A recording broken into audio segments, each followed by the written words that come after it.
Hey everybody, LeadSpeed here, and I am bringing you another Pokemon Black and White Wi-Fi battle. And this time it is against the Dragon Duelist. This is, I guess, the third rematch, well, the second rematch I've had with him. And I was actually reluctant to accept it first because he said he had a few conditions for this one. And I'm like, yeah, tell me first or else I'm not going to accept, because they could be stupid, for all I know. So yes, I am aware of that, but anyways, he decided that we'd battle the same as we always do, except no same hold items and no legendary Pokemon of any kind, even if they're not Uber. So Registeel and Yuxi will not be any in this battle. So I pretty much use a completely different team all around. So yeah, I led with Whimsicott, and he had Charizard, and obviously a huge tight disadvantage right off the start. So I switched to Kingdra at times for resist the flamethrower, obviously. And, you know, I just saw it coming, because there's really no reason not to go for it, especially when Whimsicott can just annoy the crap out of you if you don't do something that fast. So I'll go to Kingdra to go for the Surf, and then I hit the Haxorus that switches in, and then I'm faster than it. Then I go for the Dragon Ball, so that's another example of why Kingdra, well, then, you know, Kingdra's running, like, this Kingdra's not even max speed. I'm running, well, it's max speed, but it's not speed inducing nature, it's modest, not timid.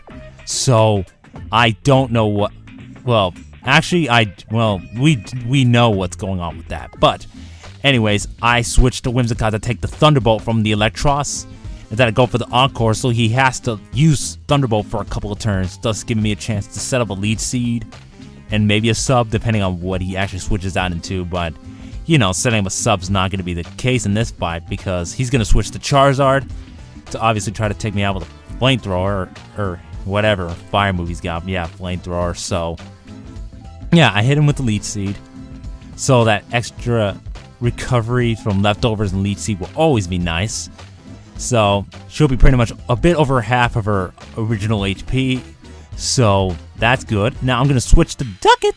Now, okay, I remember now. The reason I switched him in was because my plan for this battle was to use all 6 of those random pokes that I decided to bring into the battle.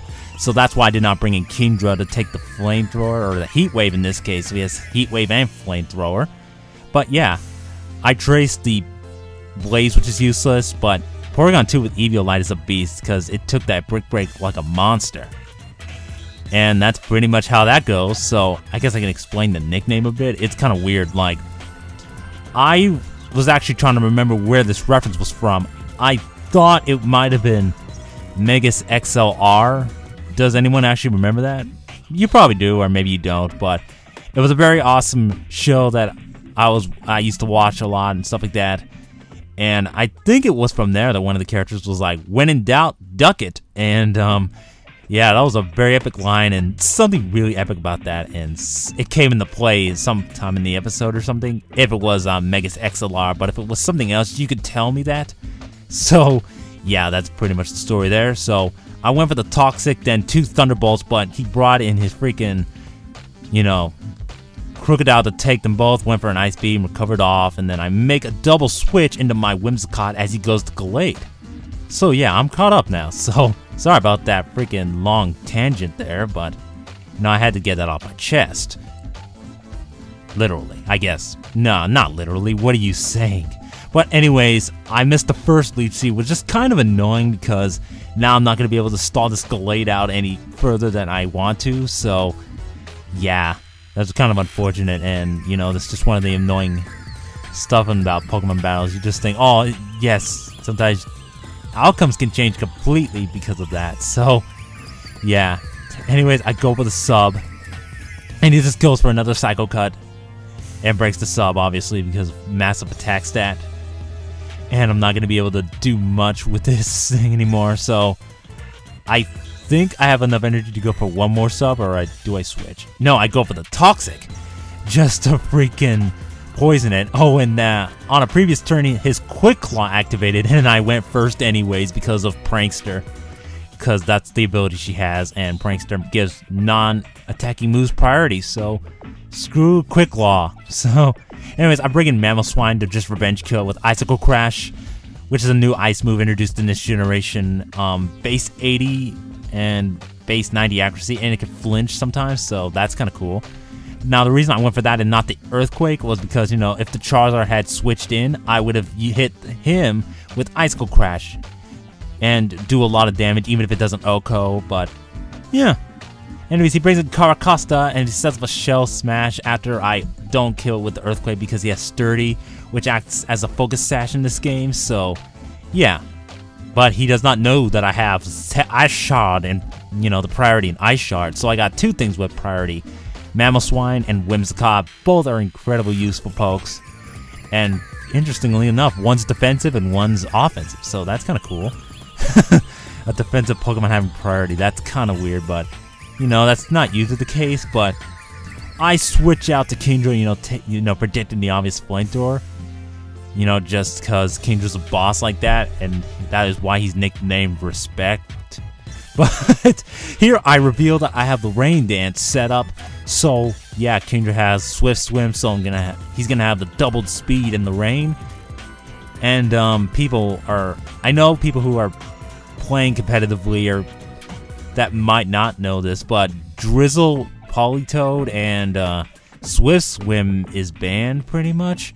But you could still use Rain Dance on a Pokemon with Swift Swim, so you can run like Kingdra with Rain Dance, because Rain Dance is not permanent.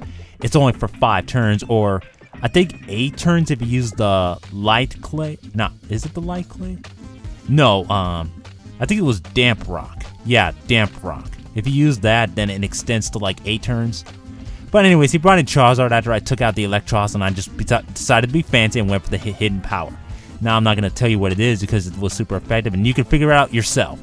So here I'm just going to switch to Bloom. Now the reason I didn't just finish the game off with a Surf was because, like I said, I wanted to use every Pokemon on this team, even this Breloom. And I wasn't expecting the Aerial Ace, but then again, I should have expected that because random stuff. You know, the random stuff that even I would think about, because usually you don't run Aerial Ace on this thing, but it worked out for him because he was faster and took out my Breloom anyway. So yeah, I didn't get to use Breloom, which made me kind of sad, but Heracross saves the day with a close combat, so that makes me happy again. So that's pretty much the end of the game, and that was actually pretty interesting because, well, I'm not gonna say the battle itself was all that amazing or anything. What was amazing was the fact that I used different pokes and I still did well. Then again, like, I had the advantage again. So now to be fair, I had freaking 4 pokes. I had the Whimsicott, Heracross, Mamoswine, and Bloom. All 4 weak to fire, and that Charizard had the type advantage over all of them. So I guess the Charizard was practically the biggest threat to this team.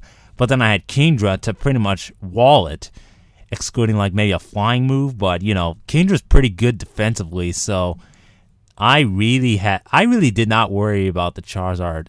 I guess that was probably the only thing I had to worry about. But yeah, that was actually a pretty interesting game, I guess.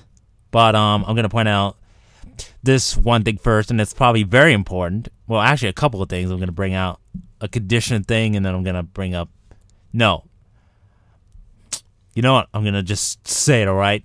Basically, I'm thinking about there might be a point where I'm gonna stop accepting repeated battles. Like, this is the 3rd battle I've had with the Dragonduelest. No offense to him or anything, or to anybody else, but this is just my personal opinion. I think it might be a common sense thing. I could be very, very wrong about this, and you can correct me if I am incorrect on this, but I think that after a while, if you battle the same people too many times in a row, it's gonna get stale, and that it's recommended that you battle other people in different places and stuff like that. And I don't know. I mean, that's just me personally, but I think that's a good idea because this is the 4th match, and I'm already having a rematch with somebody.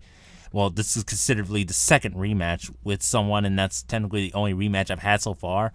And I had like several battle attempts with a couple other people, but disconnects. That's what happens. Wi-Fi is just a dick.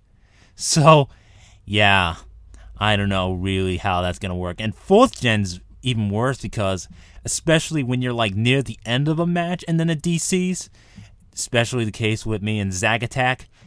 We did like an OU match on Saturday, I think, or was it Sunday? It was on one of those days, and we were almost finished. We each had 3 Pokemon left, and if either one of them fainted, the other one would basically win the game. And it randomly disconnected. Me and him were right by our internet routers, so our signals would be at their strongest, at their peak, if you will. And then, Nintendo Wi-Fi decides to say, all right, screw it. I give up. Bam. Dead. So that kind of pissed us off, especially when we were so close. And I would have uploaded that battle because of how close it was. But, you just can never predict these kind of random mishaps, I'm not going to lie. But, yeah. So yeah, I pretty much got that off my chest, and I'm thinking about going to some Zat chats or something like that, XAT, because there are some that I learned about that people do, people accept challenges from and stuff like that. I mean, Skype is still a viable option, but I don't think there's many people on Skype that are playing Pokemon, or if they are, they're probably not. They're probably busy. Like I tried to message Scissor previous day prior to this recording, and he didn't respond, so he was pretty busy. So that's okay, because not everyone has time, and actually there are some times when I don't reply, but sometimes I'm just really busy. But you'll know that's the case, and I'll reply back as often as I can. Unless I have nothing to say, then I have nothing to say. So yeah, YuseiTheSynchroHero /LeadSpeed signing out. Peace.